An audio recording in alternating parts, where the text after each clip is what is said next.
they really told the story of the injury with Trick Williams' neck. That one spot where he got himself twisted up in between the ropes with his neck. I was like, oh my gosh, get him out of there. He's gonna die. It ain't no coming back from that. Trick Williams was able to find a way to come back from that.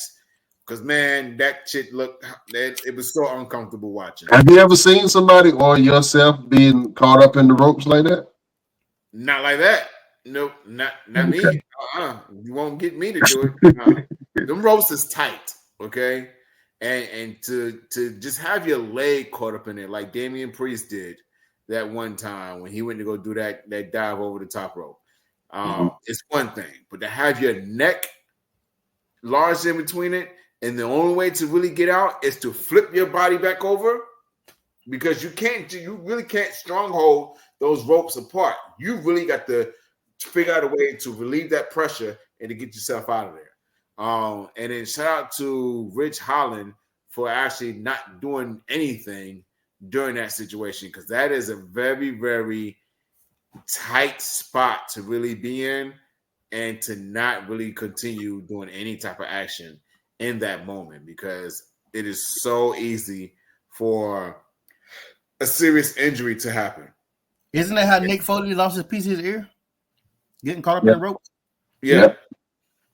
So, and then who was it?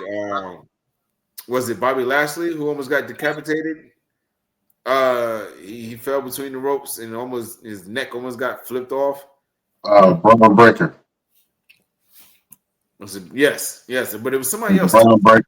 I mean, a lot of people have had that spot before, and it's been nasty. I remember the time that Enzo Amore, when he was wrestling, he had got slid under the ropes, and I guess a piece of his head. And they were really terrified of the thing that he had got injured. So I've seen a lot of people get caught up in the ropes, and a lot of people don't realize that there's nothing soft about those ropes.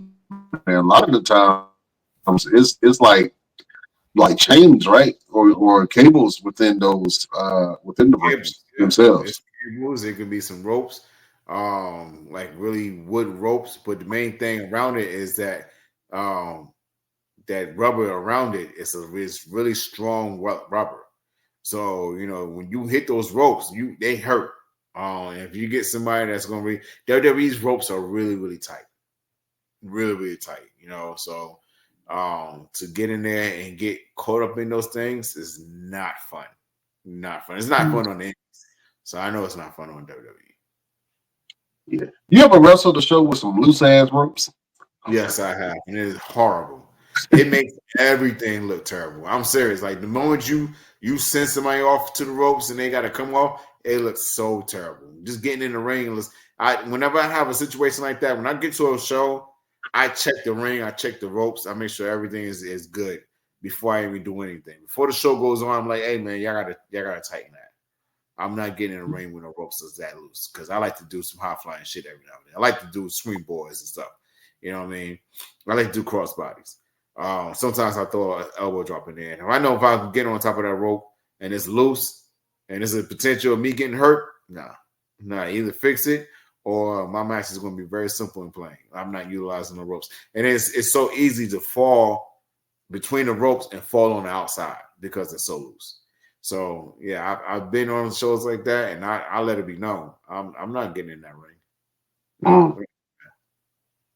Yeah, ring safety is important, man. We've seen some pretty bad accidents. I think losing your ear to the ropes is pretty damn bad. I'm pretty sure a lot of people have been banged up and towed apart by the ropes, man. Especially on the indies. I see some loose ass ropes on the indies, but tighten up your rope, people. Tighten up your rope.